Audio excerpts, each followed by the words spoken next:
மேலும் பல வெற்றிகளை குவிக்க வாழ்த்துக்கள் என நடிகர் அஜித்குமாருக்கு நயினார் நாகேந்திரன் வாழ்த்து தெரிவித்திருக்கிறார். அது குறித்து பார்க்கலாம். தமிழ் சினிமாவின் முன்னணி நடிகர் அஜித்குமார் ரேசிங் அணி என்னும் பெயரில் சர்வதேச கார் பந்தயங்களில் கலந்து கொண்டு வெற்றி வாகை சூடி வருகிறார். இந்த நிலையில் தமிழக பாஜக தலைவர் நயினார் நாகேந்திரன் அஜித்குமாருக்கு வாழ்த்து தெரிவித்திருக்கிறார்.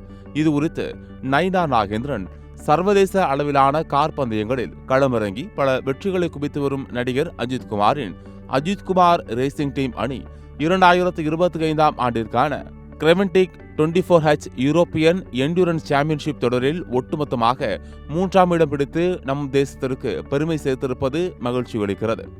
இந்த வெற்றியின் மூலம் நம் பாரத நாடு மட்டுமின்றி நம் தமிழ்நாட்டின் பெருமையையும் உலகறிய செய்திருக்கிறார் அஜித்குமார். மென்மேலும் அவரது அணி பல வெற்றிகளை குவிக்க எனது மனமார்ந்த வாழ்த்துக்களை தெரிவித்துக் கொள்கிறேன் என்று அவர் வாழ்த்தியிருக்கிறார்.